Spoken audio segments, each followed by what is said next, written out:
But everything's quite calm here at the moment. We haven't seen any crocodiles on the bank just yet. There are a few birds around as well. There's some of the grey-crowned cranes with a couple of Egyptian geese in front of them. I wonder if they're going to have a square-off, because they both are quite particularly aggressive, and they are monogamous pairs. So let's have a look. Maybe there is a bit of a square-off here between these two. It's a bit of David and Goliath, but I wouldn't put it past the Egyptian geese giving it to them, because they are quite ruthless in their fighting. They're just walking past each other. It looks like the crane almost wants to peck the Egyptian goose. Or is it that they're looking at something in the log? I'm not quite sure. I don't know if they're quite sure either. But the two cranes in perfect synchronization there. They're like synchronized swimmers, aren't they? With their legs up in the air after they've dived in the water, while working in perfect unison. It's wonderful to watch that. And the Egyptian geese are not really in any kind of unison at all, but very pink legs, and seeming like they're also in a little bit of display. It's that time of the year, I would say. But these two crowned cranes are also a little bit of the lovebirds. Maybe this is a couple's getaway or retreat. Everybody coming down next to the bank. Maybe they're making friends. Well, whatever it is, they're in the same area, and they seem to be interested in a similar thing. And that looks like a common green shank. He's in the perfect habitat, just on the banks and on the shores of the river. That's where they are supposed to be, according to our books. Running along, just feeding on the little insects and things just on the edge of the water there. So you often find them next to the banks like that, and most wading birds have all got these long stilt-like legs. Some of them have web between their toes, but others, that's obviously just so that they can wade in, as we would say, knee-deep water for them as they forage on that real shoreline. A lot of nutrients and little insects and all sorts get washed up right in that zone right there. It's very often with ecozones or change of habitat in specific, just on that border is where there's a lot of nutrients and things. Now, Died Monkey, you want to know where's all the water gone? Absolutely, Died Monkey. See how the river has receded over the last few days. It came up really quickly, and it has, as a subsequent... sorry, just listening to the hippos there. It has receded again. And most of that water would have been dumped in Lake Victoria, down in Tanzania. Listen to the hippos.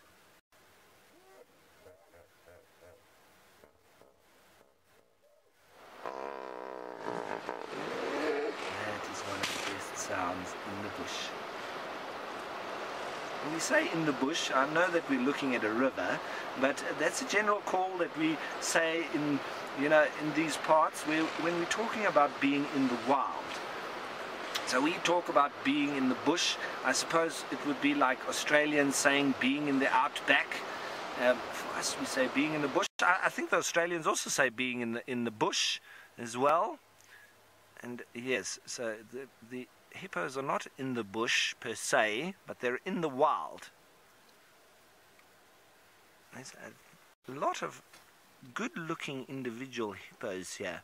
We did see a few from the balloon, but they look very ungainly when they're out of water. These big fat bellies with just their very short stumpy legs, but very much made for exactly what they're doing here, lazing around in a nice little pool. And often you can find a little terrapin or something sitting on their backs, And in the water, which we can't see, but you will always find a lot of fish around hippos as well, particularly catfish, but also the tilapia species, because as they defecate, which they do a lot in the water, kind of like elephants and rhino, they do pass a lot of vegetation through their bodies, and so they defecate a lot, and the fish obviously enjoy this, so they hang around the hippos. And we have often used that to our advantage. We go to fish near the hippos, but you do need to be very careful, because you don't want to get on the wrong side of a hippo, especially if you had to cast one of your sinkers on his head.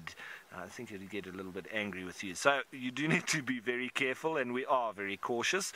And that looks like, oh, it's a harrier of sorts. It's quite quick and fleeting. I don't know if it's a Montague's. It looks a little bit patchy, like it is a juvenile. That was quite quick for me to see. Just his flight shape and or flight pattern and shape just tended or lent towards being a harrier. But I'm not quite sure. I'd have to look at that again. But I'm sure there's some of the birders out there that are going to help me with that identification. If I was right in being a harrier, that would be great, but if I'm wrong, well, you just tell me, because it would be nice to know what bird that was. He did have a white head, a little bit of mottles, and so that's why I thought it might be a juvenile. There's a yellow-billed stork a little bit further downstream. He's obviously had enough of his foraging, as they do with their open bill, searching around in the shallows as well, next to the bank. They walk around with their open bill, and then they use their foot to sort of kick up the dirt next to their bill and hope that there's some frogs or tadpoles or even little fish and crabs and things like that that get loosened up. And if it touches his bill, which is actually quite sensitive, I must say that the bills of birds, they are quite they have a lot of feeling in them.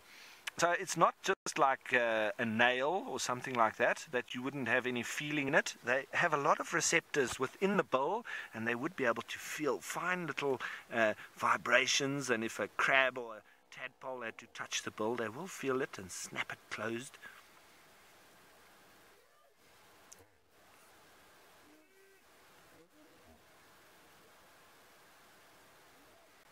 Now, dyed monkey, you want to know if there's any diving fish birds in the Mara?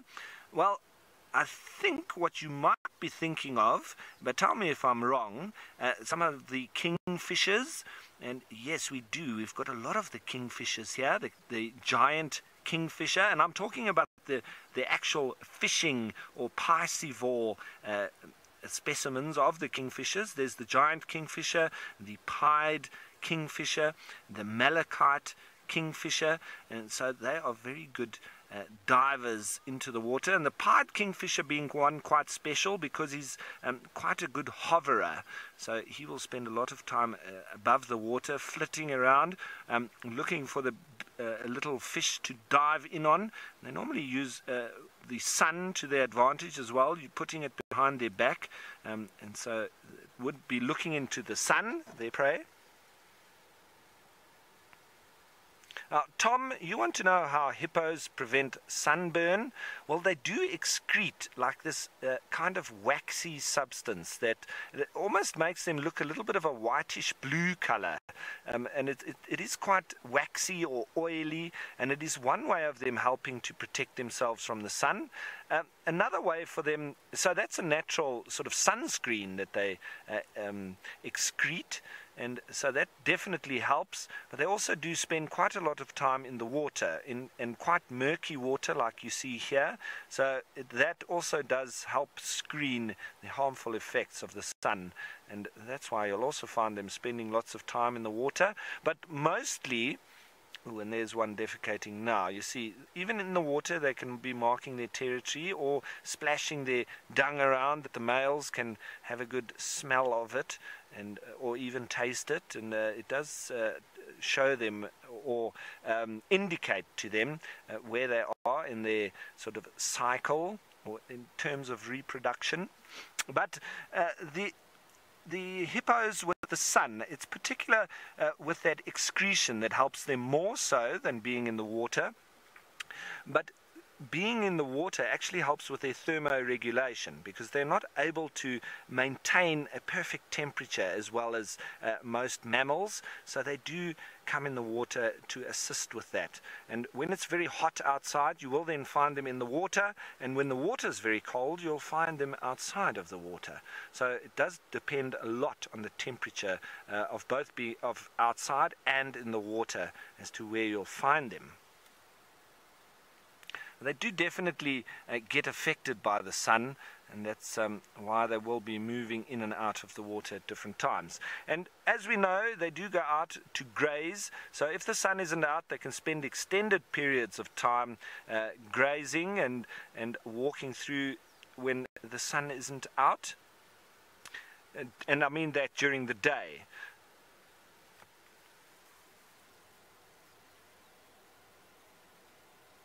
Now, Dale, you want to know if the hippos ever come out of the water during the day?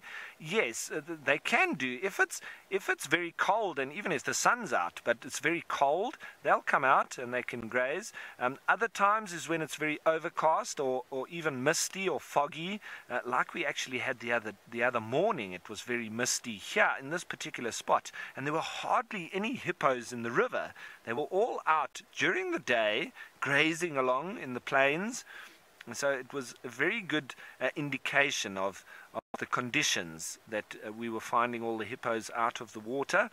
On a day such as today, I haven't seen one, and the pools are filled with big pods of hippos. So very indicative once again that it's not good for them to be out of the water today. It's too hot. So they're quite happy in a nice cool pool.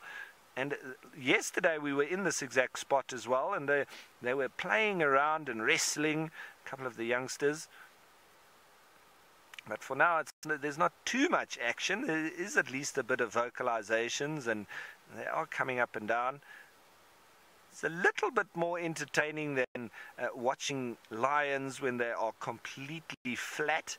Well, I find anyway, because at least the hippos do need to go up and down. So you do sometimes hear them as well.